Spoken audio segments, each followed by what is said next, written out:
Do you think it's relevant to use the term watershed health? Well, when we began this project, I thought that there were some real important corollaries between human health and watershed health, largely because the concept of health pertains to ideas about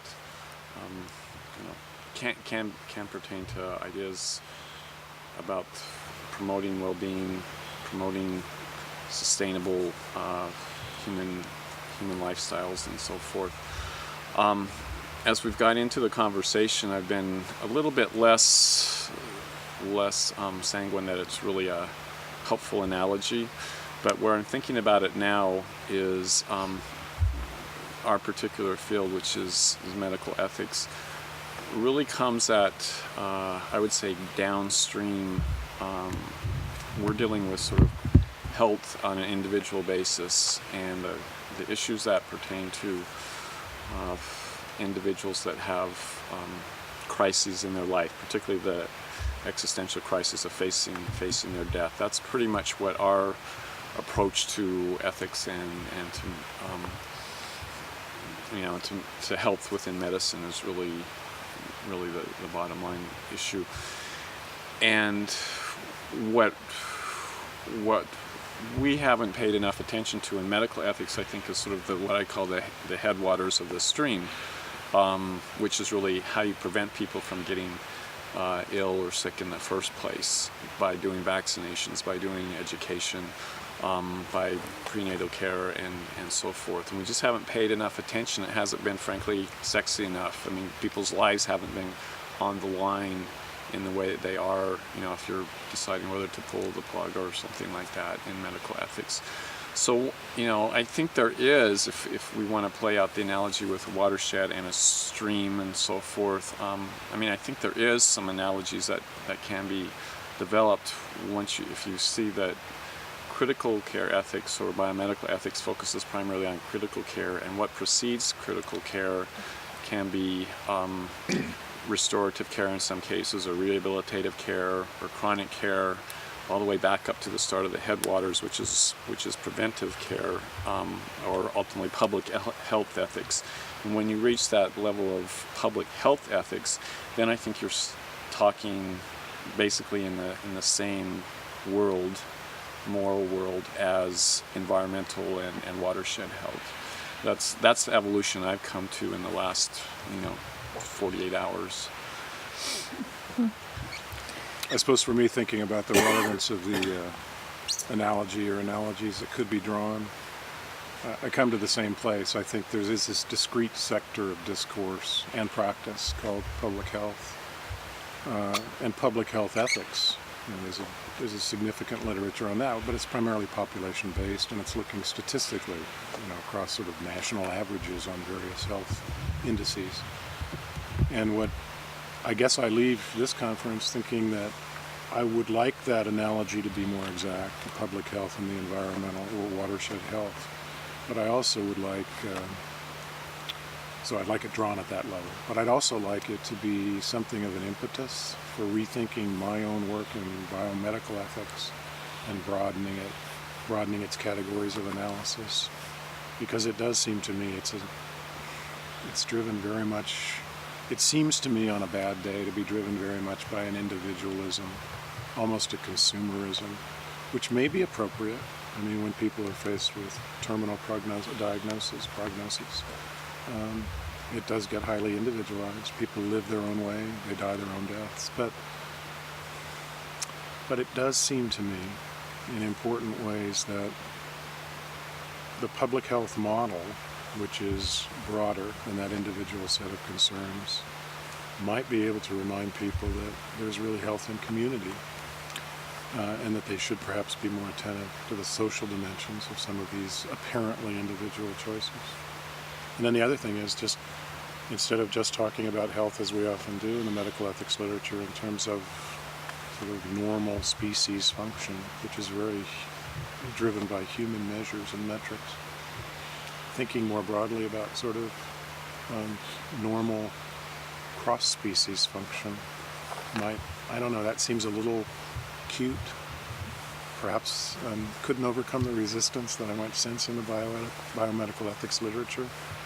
But we shouldn't be indifferent, I think, to the way that our individual consumers' choices on the medical side have implications for the environment, because they clearly do. I mean, just think of the levels of radiation coming out of labs and things. So there are concerns even at that level that we might be more attentive to. The other thing that, at least in the pre-planning, that seemed to be a possible area of intersection or confluence, I guess I should say, is really in the realm of healing, because health has at least an English cognate with healing. They're kind of drawn from the same etymological strain, and so we, healing brings in certain other aspects that, including a spiritual aspect, that seems to resonate with both the watershed or the environmental kind of concerns, and may not, again, is somewhat disdained, I would say, for the most part, within the medical ethics or the human health kind of models, healing and spirituality, and that seems to me so central to why people are here. They talk about elements of beauty. They use the language of awe and wonder. So notions of one of the problems of the discourse of the last couple of days that people found with the language of health was that it seemed too static and too sort of quantitative, and it was difficult to quantify that anyway. Whereas you've got this stream in the background, and you've got natural processes ongoing, even if they're not obviously observable to the naked eye. And healing describes a process more than either a particular goal or an outcome that you're striving for. So again, I think if the discourse is around healing, then I think there's potential for confluence, and then you bring in also this additional stream from sort of the theological or spiritual realm that at least initially I think was missing from our deliberations about this. So that's been a important, dare I use the term, watershed event for me to think about it in those ways. Yeah. So there doesn't seem to be much of a crosswalk between the environmental sciences and the bioethical sciences, or even public health arena. Do you see the potential for creating that? Well, it's really interesting that when the term bioethics was coined roughly in the early 70s by Van Rensselaer-Potter, amongst other people, and he thought that bioethics meant the ethics of the biosphere taken as a whole, of which clearly human health is a part of that. But academic specializations built up, and sort of the human health biomedical ethics looked at the ethics of technology on human health, and another segment of the academy went in the environmental direction, and engaged in discussions with environmental sciences. So part of the conversation that needs to be brought together is not only the humanities people with the sciences people. I think that's actually been pretty interesting, successful, very fruitful. But within the humanities, people that are working on human health or biomedical ethics, and those that are working on environmental ethics, those groups need to be in conversation with each other, much more so than has historically been the case, because again, for the last 30 plus years, they've kind of gone off. There hasn't been a confluence. They've gone off in different directions. So I think there are potential confluences, but we need to work a lot harder to make those happen. Yeah, I'm struck by, there was an initiative, maybe repeating myself I made this comment yesterday a couple of times, an initiative to try to get the public health community, public health students and the medical students together in a kind of an intentional way in their respective training, because it's largely separate. I mean, they're buildings across the street, and they're generally in major medical centers. Doesn't seem to be a lot of interaction. I don't want to. I'm not qualified to render a general judgment on the success of that initiative, but let's just say personally, I've been a bit disappointed. My sense is that You can even track in an interesting way. If you start with Potter's sort of, the biosphere writ large, thus bioethics, and then it became oftentimes biomedical ethics, and even journals like Bioethics Today that retain the name seem to me to be largely driven by a medical ethics set of concerns. So much so that one policy center that I used to work for down in Texas is expressly no longer called it. It used to be bioethics, I think, when I first arrived, and now it's a center for medical ethics and health policy, understood very much in kind of human-driven interests and concerns. That's interesting. And the crosswalk that you talked about should be so obvious to players on, in the different fields, because at least the studies have been done show that the leading indicator, if we want to use indicators of human health in certain respects, is the environment in which they live in. The water, how clean is it? The air, how full or lack of pollutants it has, what kind of toxicity levels are in our food, and so forth. So environment really is the primary condition, if you will, of human health. Now, I don't want to say that biomedical ethics or environmental ethics needs to focus on anthropocentric measures. I'm just saying that it should be so obvious to us that we need to have this confluence of discourse between the environmental and the biomedical models. And this, I think, has been actually a fairly rich conversation for at least myself to rethink that. There are a lot of entrenched interests, though, and I don't want to be Pollyannish in the way I approach this. The Academy has its own sectors of interest, too, and there's a lot of grant money to be had. And I still think it may be driven disproportionately by the medical ethics approach, because that's where the medical research dollars are going more than in the public health direction. But one thing that I wonder about, there's this sort of long-standing interest, and it's really been galvanized a lot in recent years by Daniel Callahan and others, rethinking the goals of medicine. And it strikes me that would be an occasion perhaps where some of the larger separately labeled public health concerns could be brought to bear to maybe reform, if not transform, the way that medical ethicists generally hang out their shingles and do their business. Because Courtney's right about that. I mean, critical care interventions are fairly low in terms of overall health outcomes, grossly kind of measured by morbidity and mortality. And if we really paid attention to what we mean by health writ more broadly, or healing, we'd think about a continuum of appropriate interventions and then care across a lifetime, and I think that would include, I'm thinking, for example, a perfect example is when I used to work in hospice.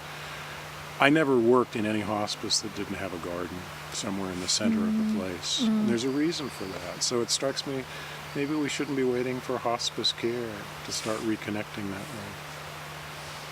So it's interesting. Both of you have talked about the funding going towards the bottom line, health and medical aspects. I just think of really at the mouth of the stream before it empties in. That's before the termination really of the stream into the ocean, or the river into the ocean. Similarly, the termination of human life. That's where the funding goes, rather than, again, upstream at the headwaters.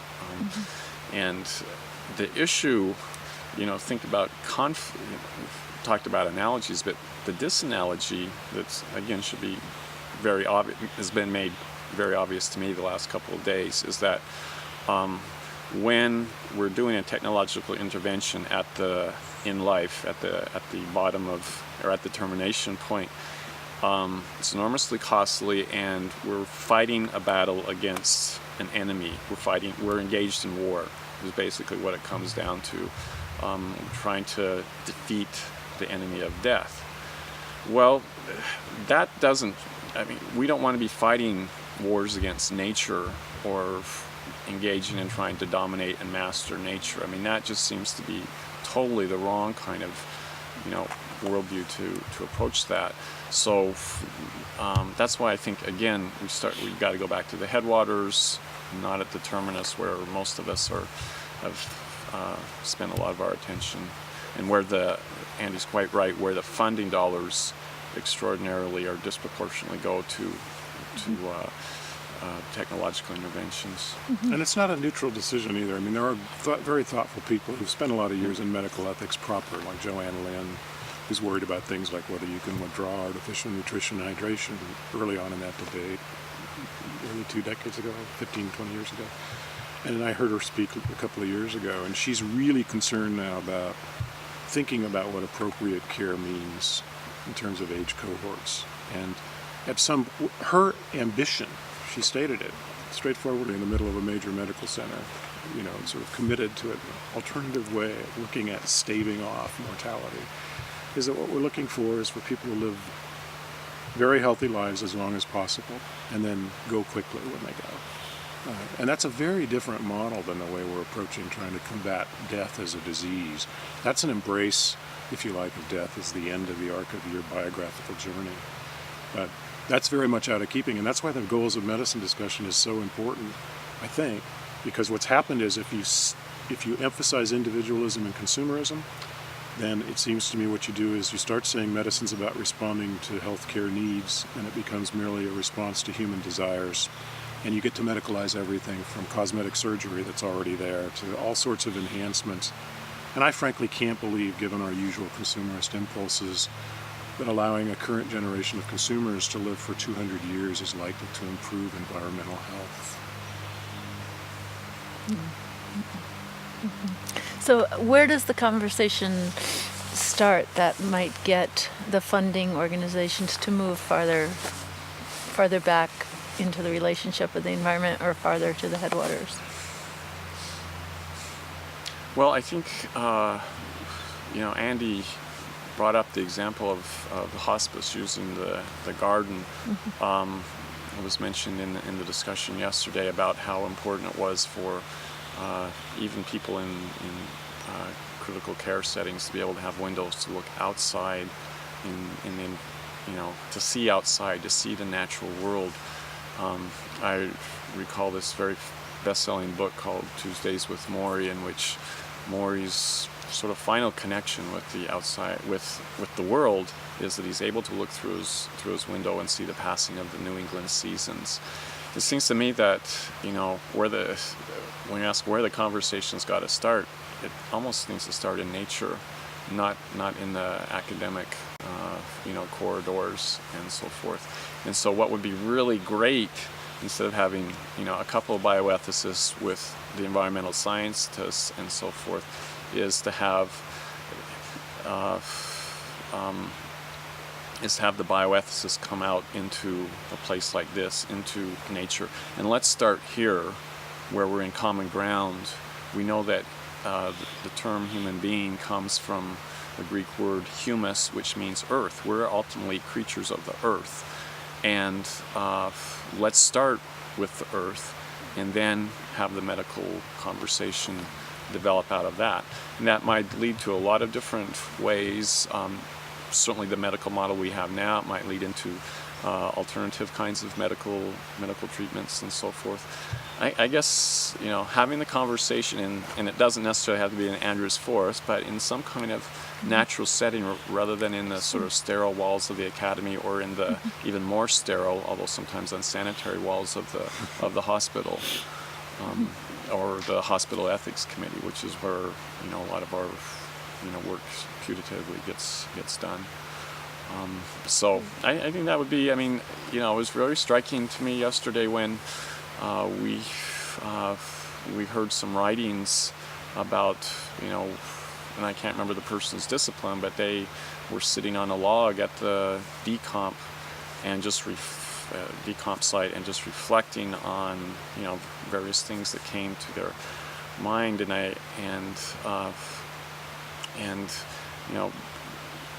bioethicists, it would be good to get bioethicists sort of out of the corridors or even in the emergency room setting, kind of settings, and into where we are start from as human beings, as creatures of the earth, into nature, and start from there.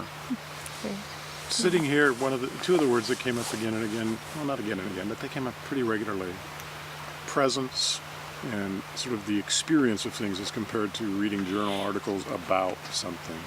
and I talked to several of the environmental people here, with those words like presence and experience. It's a form of, it's more than data gathering, it's more than bookish knowledge, it's just, I think it's philosophia, it's the beginning, it's the love of wisdom, which is a very different category.